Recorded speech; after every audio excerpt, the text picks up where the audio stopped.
just the fact that they are very multiple and very athletic football team, and you look at the little hiccups or the losses along the way, and two Division I teams and Sam Houston. Exactly. So adding up, all the wins that they played against, it's an incredible feat, really. And their last game was against Texas State, which is really a semi-Division I team. They're right in the transition mode. So excellent opponent, Central Arkansas. Well, he's a big, strong football player that throws the ball very well. He would be like probably Tony Romo type of player that played here a few years back before going on and being very successful at the next level. But, he's 6'4", 224 pounds, right in there. He also checks to quarterback draw in a wide open set. So it's not all about his passing ability, although he is, I believe it is their team's fifth in the overall rankings in that area. They're 14th in the country, and I believe passing offense and 11th in total offense. So maybe the best overall team we've faced as far as multidimensional. They have many personnel groupings, including fullbacks, tight ends, 5 wide receivers, and then personnel groupings within that can really give you some problems. And they run a hurry-up system, so our defense will be extremely challenged. I think it's the most difficult thing that you have to really think about is you don't have any cross-reference. We can't really call some coaches and ask them about it because geographically we don't know a whole bunch of people back there, and or get video to study it. Your video comes in a certain time, and you can't get really ahead in your preparation. And so that's difficult. When you play Montana State, Weber State, Portland State, you have a historical background on those teams. We have nothing on Central Arkansas. The way the playoffs are set up, I don't think so. If it was a conference team again that we had another bye, I think our players would be extremely restless and wanting to play, and I think they are. I don't think yesterday's practice was as crisp and as precise as we like as far as our coaching staff, and that has to be addressed. However, we are coming off 4 days off, so there will be some rust, I believe, in your first practice, no matter how you practice or how you attempt to practice. But to answer the question, again, if it's an opponent you know a lot about, I would think, yeah, you can overthink it. But again, getting video so late, you're shifting gears to that particular team, and I don't think so. Eastern Washington is really the team because they have outstanding receivers. Their running game a little bit better than Eastern's. Well, they have 3 really good tailbacks that have kind of shared the load. Hinton's had the most carries and the most yardage, but the other 2 have about the same amount of carries if you add them together. And again, real outstanding receivers and guys that, the quarterbacks that are they'll be up for some national awards at Eastern Washington and at Central Arkansas. So I think offensively that way. Defensively, again, fairly similar to Eastern, really solid up front, and that game was 17-14 in a tough-fought battle at home. So I really think that's the closest team. Yeah, they have some receivers that are close, 6'3", 6'3.5", but their linemen are a little bit shorter than our linemen, but that's kind of been true all year. But they're thick. I hate to use the word squatty body because they're really not that, but, not a lot of height. The advantage is a quarterback can see over their linemen, which we cannot do here. So there's a plus there for them. He's their playmaker. He plays an outside linebacker position. He probably could be a nickel guy or a safety as well, but he reminds me, he's all over the field, special teams, has 100 tackles. I don't know if that was going into the first round or not, but he reminds me of a little bit bigger Timmy Houck as far as the way he plays and runs around and hits people. And really just the way he actually runs, his gait reminds me of how Tim ran. Well, I think that, again, having a senior quarterback on the offensive side, Bill, he played his last 4 games as a true freshman. His red shirt was pulled at that point in time to finish the season, and him and his brother were the two that got through and beat LSU. So, he's been around the block.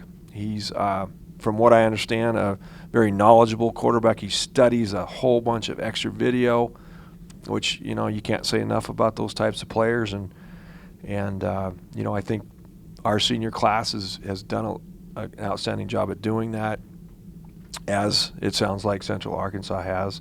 So that's probably a key on both, sides of that red zone area, is really anticipating what they're going to be in and eliminating certain things that they don't do. And because you only have so much time in the red zone, because that play happens faster. You don't have the ability to throw the football downfield.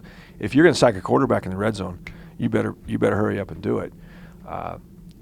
It's a little different that way because he can get rid of the ball faster and the routes are shorter. So to me, it's really probably extra studying of their opponents, and obviously knowing their offense and defense, from A to Z, and knowing what his players can do. And he's been there, played a lot of games for them, and nothing like experience.